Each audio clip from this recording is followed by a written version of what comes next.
So how's everybody doing? We've got a really nice Ibanez guitar. This is an RG60ALS. It has a Wenge neck on it, which is really kind of sweet. Different feel in the hand. It's got a Sustainiac on it, so we've got to take a peek at that. This one maybe has some of the worst fret sprout I've felt. I mean, just the second I grabbed it, I was like, oh man, I don't want to play that at all. So we're going to take a look at a few things.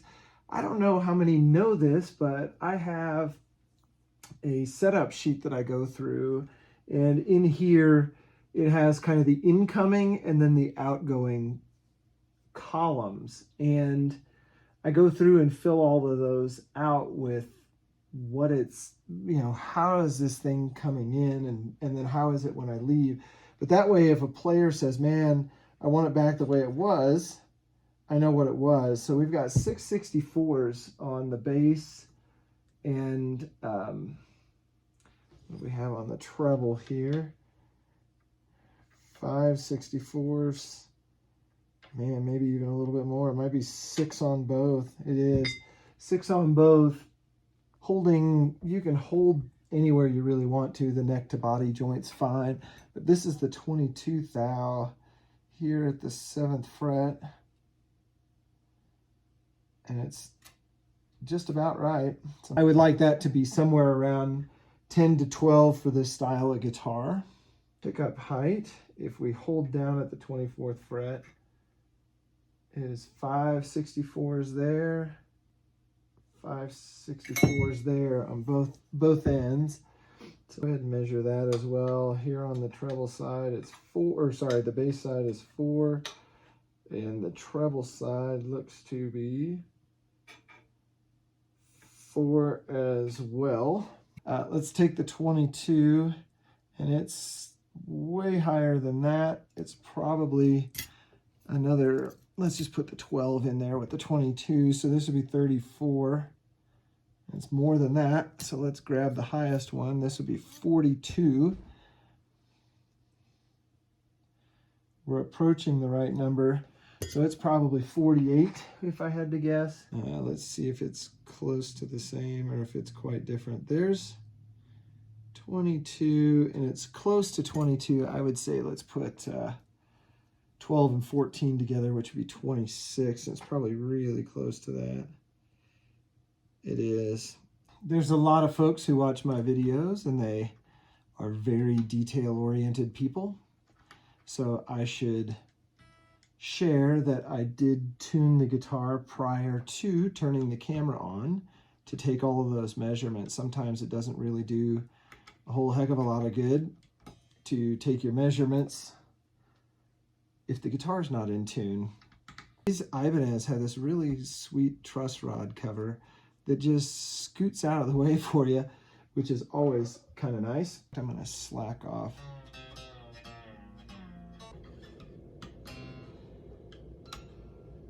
I'm gonna slack it just a little bit more. There we go, now it's working nice. And then we're gonna bring it back.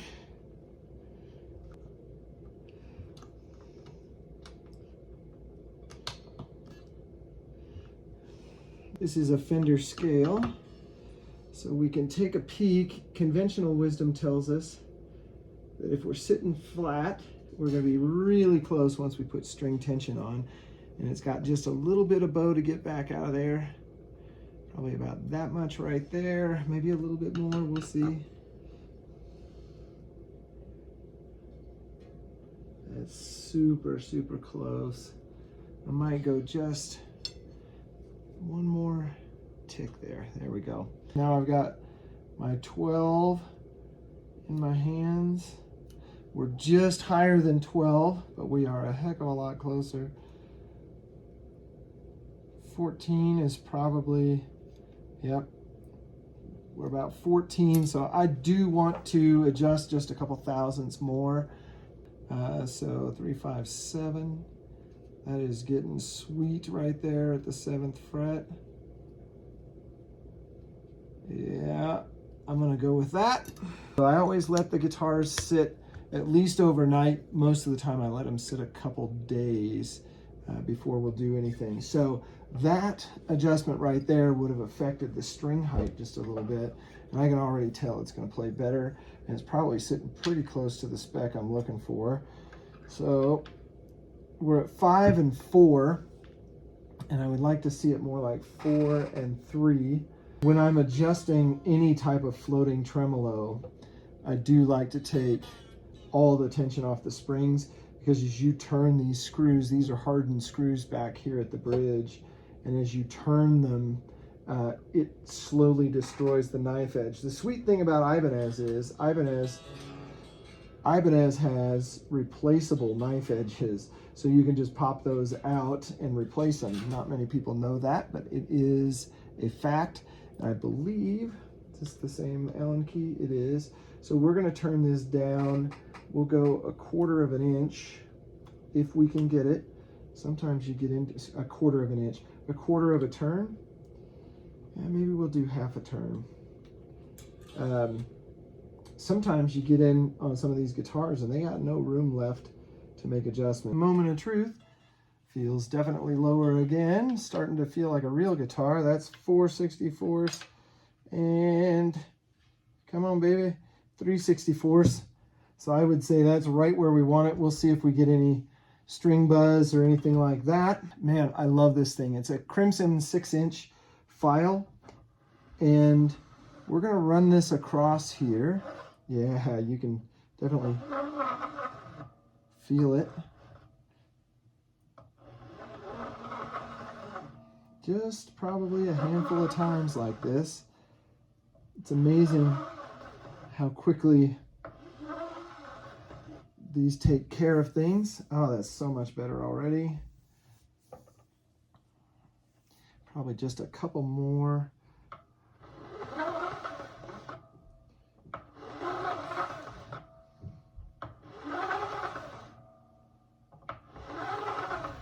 You may be worried about the binding as you're watching this.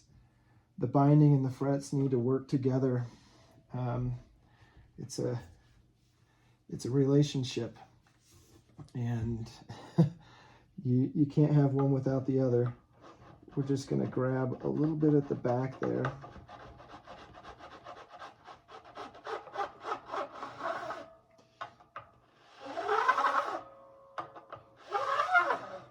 Now we're getting smooth. Then we're going to grab the angle.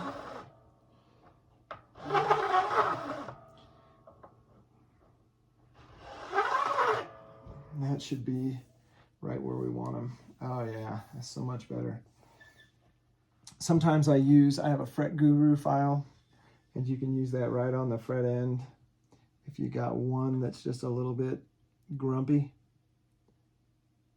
that you can feel, and you can also just grab it for what I call just the way the fret kind of rolls over just a little bit. And I always kind of put my middle finger right behind the file, so I have control. If it starts to slip, I just roll my left hand, and it takes care of any potential issues that you might have. I loosened up the claw screws, and then I put in one of our trem wedge blocks. This one is a large block, I believe. There's small, medium, large, extra large. And then for those of you who have the oddball guitars, we also have double X and jumbo. And I was looking at the bridge, and it was just a little bit low on the back side.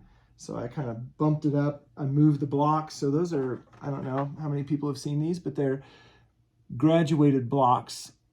And I put it on the last notch on the large there, and that leveled out the bridge. So loosening those screws for the claw puts tension against that block and allows this to come up. So if I needed it to come up more, I would grab my next size block down and put that in the back and find the right step to make this level. So it's level now, looking super good. So now, since that block's in there, and I also have a little foam pad back here to keep the block from squishing in, if you will. But now that we have that in there, we can tune it like a hardtail. That's what makes those blocks so slick. And you don't have to worry about the fight that you normally go through with a floating tremolo. Intonation for the nation. We're sharp. So I do take notes on this as well. So we're sharp on the E, sharp on the A. D's just right. G is sharp. B is sharp. Everything's sharp. That tells us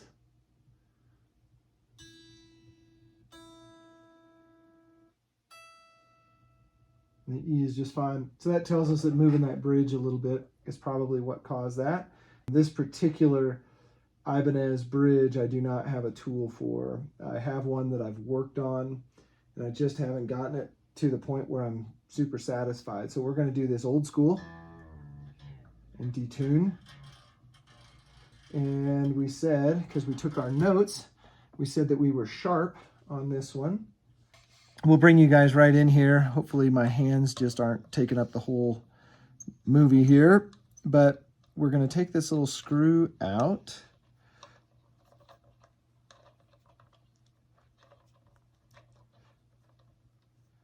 Once it's out, there's actually another hole behind it.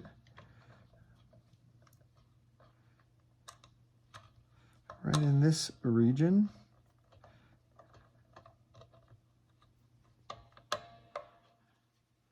This is, when you do a floating trim this way, it's sort of like the truss rod lottery.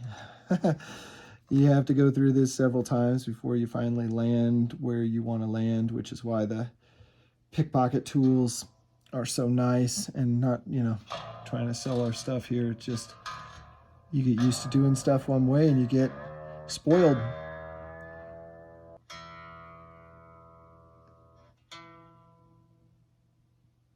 That is good. So we moved it back actually quite a ways there. So we're a little bit sharp on our neck string. And I can already see, you know, you can almost visually guess at what's going on here. I don't know if you can see this in the camera, but there you can almost draw a straight line in between. And the other thing is, we are changing string gauge. So this had 9s on it at one point in its life. And I need to get more tension off that string. And we are moving it to 8.5. So you would expect just a little bit of intonation work when you're moving gauges like that. And it has to do with how stiff the string is before it starts to vibrate. So there's a section of string here where the stiffness of the string makes it not want to vibrate. And that's why different gauge strings intonate differently, and that's why different, you know, gauges across a single guitar like this intonate differently.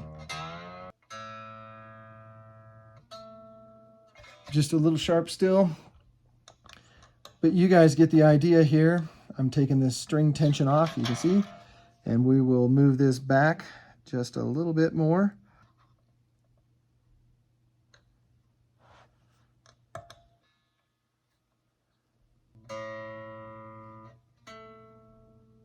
Yeah, baby. We have all the intonation done. I wound up even touching up the strings that I thought were pretty close. And, you know, sometimes that happens. You get through your your strobe there and you just see something you don't particularly care for. So you work on it a little bit, and we're going to tighten up this spring claw, if I can say it right, until this block is ready to fall out. And I just do like a quarter turn or a half turn at a time on both sides to keep them nice and even until this block is ready to come out. And that just tells you that you're ready to go. And that kind of snuck out, but I think we've got a little bit more.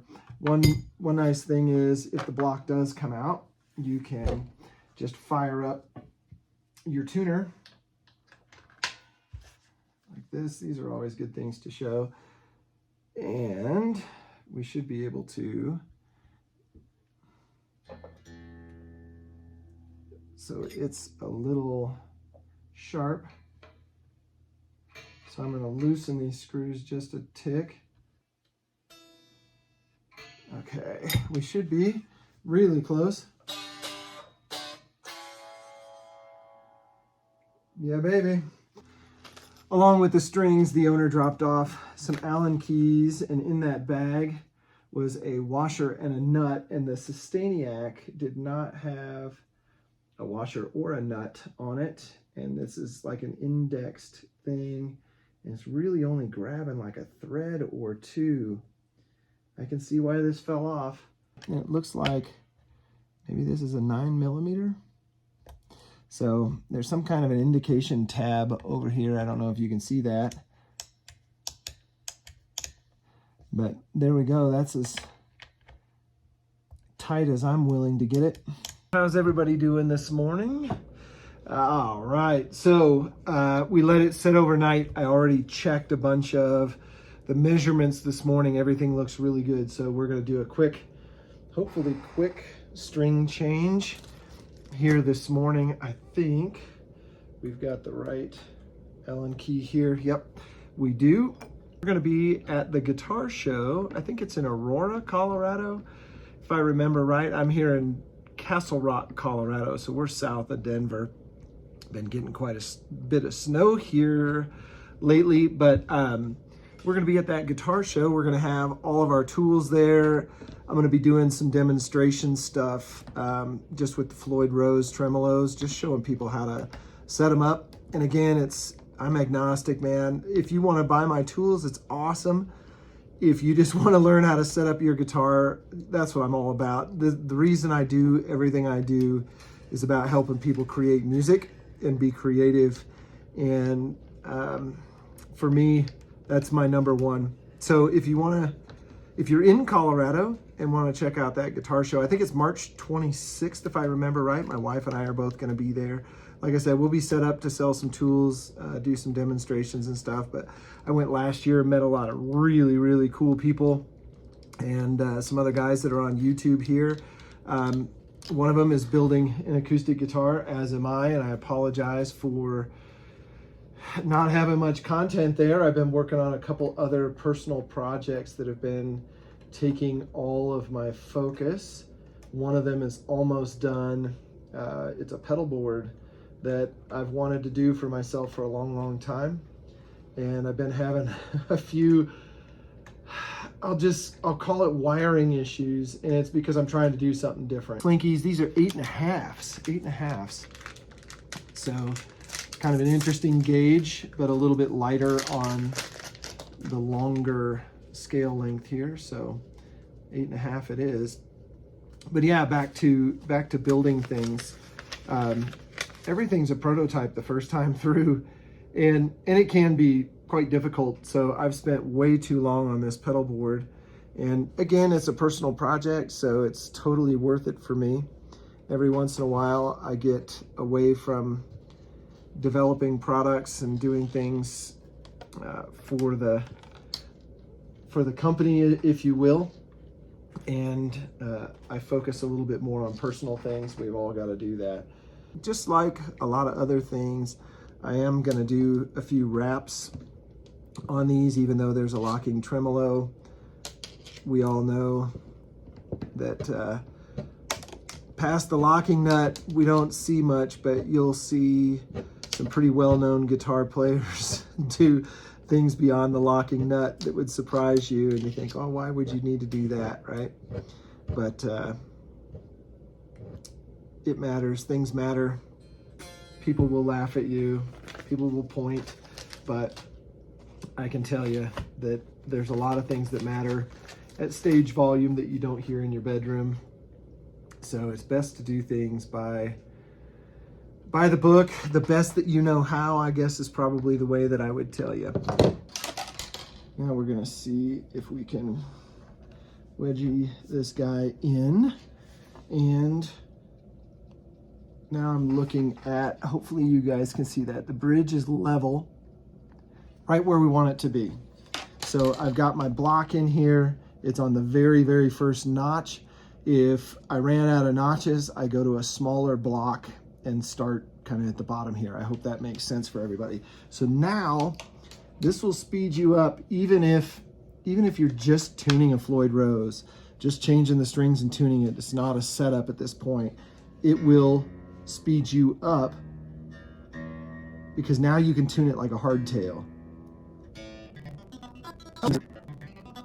So now we're going to tighten the spring claw back, and we're doing it just until the block gets loose. And what that means is we've got everything in perfect balance, hopefully, when the block gets loose. There's the loose block there. And it's kind of a feel game. Now, when we flip it over, we should be in tune. Oops. We're just a little bit flat. So what we can do is grab, and this is pretty microscopic, right? You just a little tweak here and a little tweak there. Still just a little flat.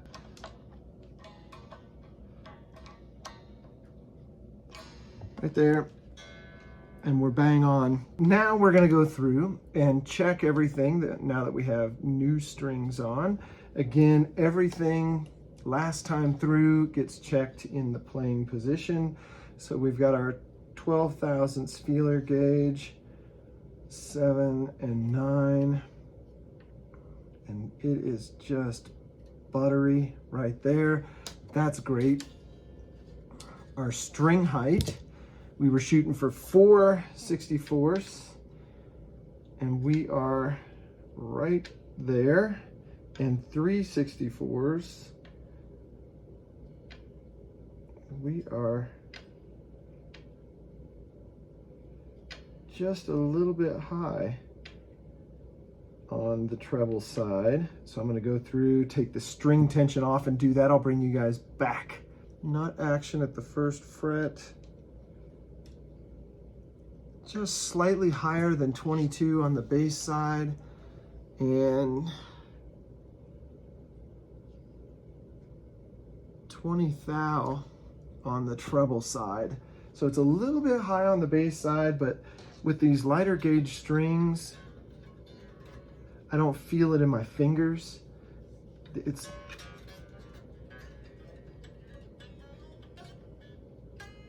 okay. Then our string height, now we're just on the low side of 4 and we're right on 3. So that's exactly where we need to be. Then intonation for the nation.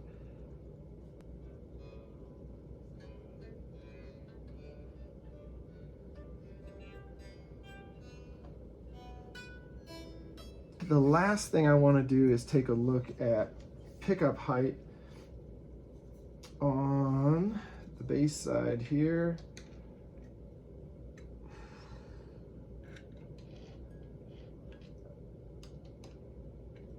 Four and 3.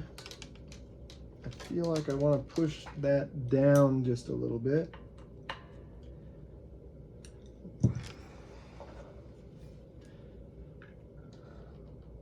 That's a little bit better. I don't know where the Sustainiac needs to be, but we can read it.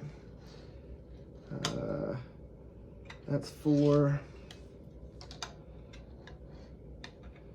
If I can get it in there, holy cow. That's sitting at 4 as well. So we'll see how that plays. Last thing we're gonna do is put on our lockers here on the headstock end. We'll go ahead and tighten them down. And again, this is a snug.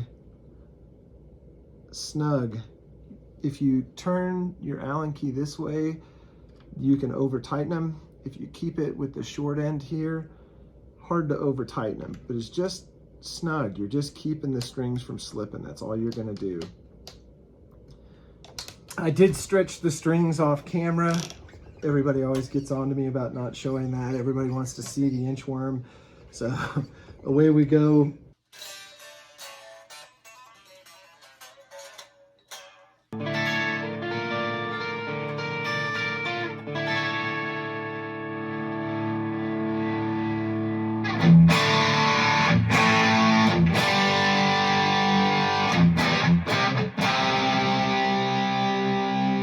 Got to play with a light touch.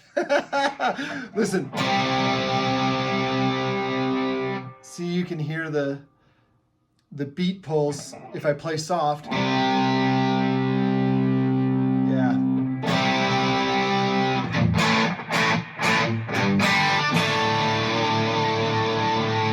Now, the Sustainiac in the off position.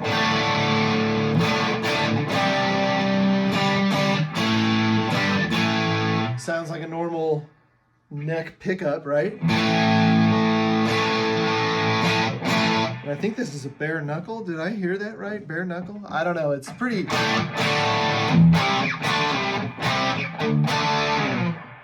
It's a pretty nice sounding pickup. It has a really good tone to it. But check this out. Hopping on the Sustainiac. That's mode 1, where you start to get that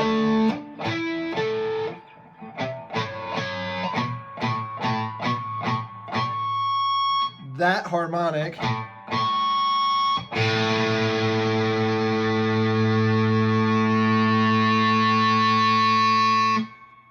Mode 2 is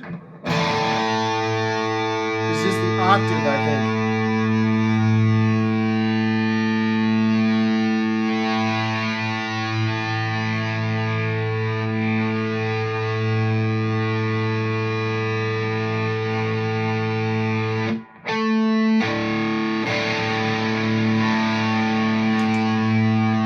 I don't know what mode 3 is. I think it's off.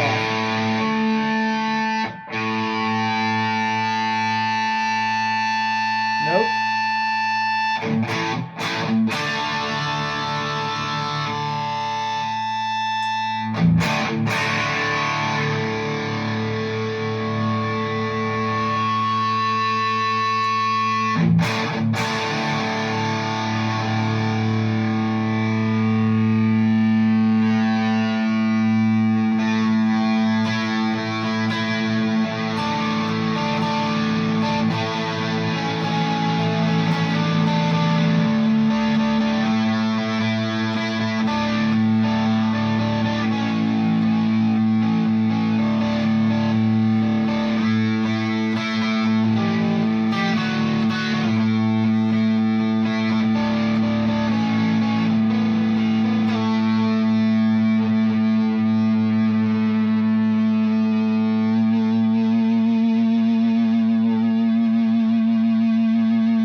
I could do that for days.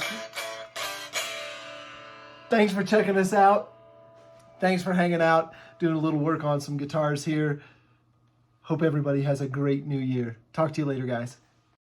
If you would like more guitar-related content, click that subscribe button. And as always, visit skyscraperguitars.com for guitar tools and accessories.